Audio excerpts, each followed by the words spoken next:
The rules are simple as we go through Operation Barbarossa, which was the code name that the German army used for its invasion of the Soviet Union. You'll see prompts come up with a set of options, one of which is the real course of action that happened. Right answers get you a point, and the number of points you've got at the end determines your rank. And real quick, before we begin, if you're in a helpful mood, please consider hitting that subscribe button. It helps me out way more than you know. That's it, you're ready, let's go and good luck! It's June, the last days of the Nazi-Soviet alliance. The two sides had signed a non-aggression pact in 1939, but it was a flimsy deal whose only result, aside from the successful invasion of Poland, was the USSR being woefully unprepared for invasion. The forces of the Axis powers mount on a front nearly 2,000 kilometers long, ready to plunge into a new conquest. They are broken into three army groups: North, Center, and South. Their objectives are the captures of Leningrad, Moscow, and Ukraine. In their way are millions of poorly organized Soviet troops, unprepared for what is to come. Nearly 4 million fascists, supported by thousands of tanks and planes, begin to pour over the border. And by the end of the first week, the Soviet Air Force has been crippled, and High Command have their first decision to make.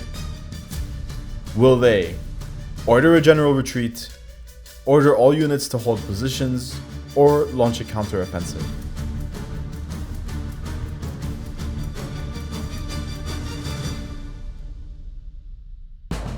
Despite the catastrophic military situation, Stalin orders a counter-offensive. His generals, afraid of retribution if they refuse, order all frontline units to attack German positions, completely ignoring the military situation on the ground.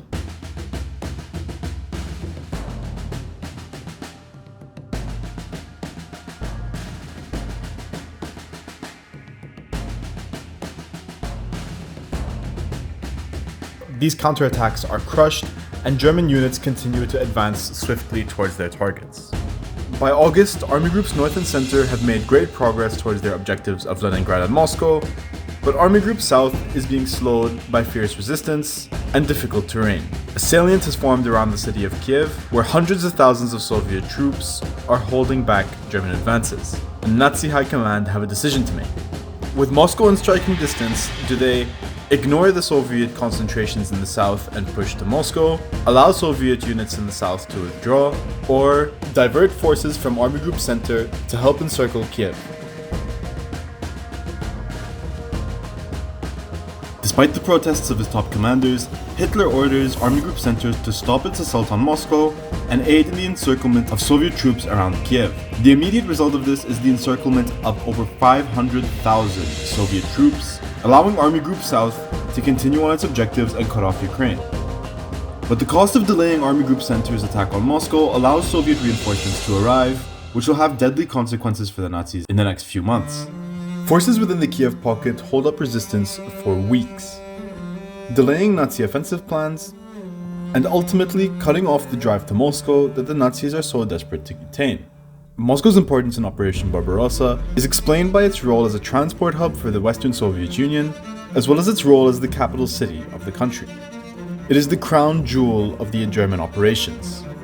However, further north, the former capital of Russia, modern-day St. Petersburg, then known as Leningrad, is under attack. At Leningrad, Soviet resistance seems to be especially fanatical, and the assault towards the city slows down. From the north and south, Finnish and Nazi soldiers close in on the city, and they have a decision to make. Will they put Leningrad under siege in an attempt to starve it to submission, try to storm the city, or bomb the city to ash?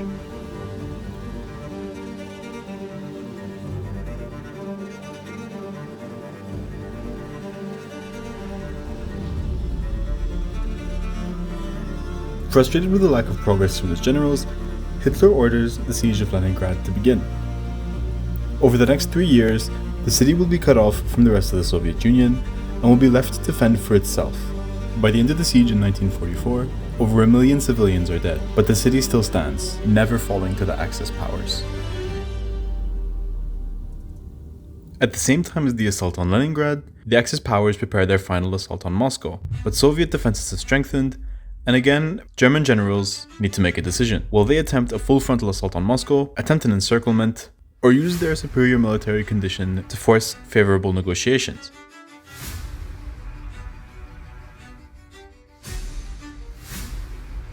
Continuing with the tactics of blitzkrieg that had served the Nazis so well, German High Command banks out one final encirclement, assaulting Moscow in a pincer movement from the north and south. Despite awful weather conditions during the Soviet autumn, eventually the northern pincer enters the suburbs of Moscow, and German scout units can spot the spires of the Kremlin from their binoculars. This is as far as they'll ever reach, as by now, German forces are exhausted and their flanks are weakly defended by their allies. Having failed to take Moscow, the German offensive grinds to a halt and the ground is now ripe for a Soviet response.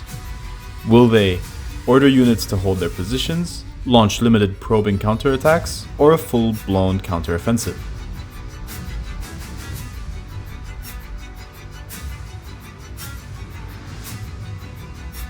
In a somewhat emotional response, Stalin orders a full-blown counteroffensive, aiming to encircle German armies and liberate the entirety of the USSR. And while they do make significant gains, it falls short of returning to June lines.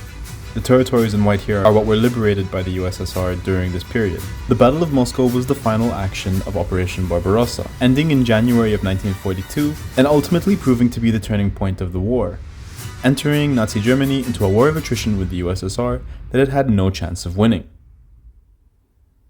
So how'd you do? Tally up your score now and let me know in the comments what rank you got. And just as a special bonus, if you subscribe, you might just get bumped up a rank. Thanks for watching and see you next time.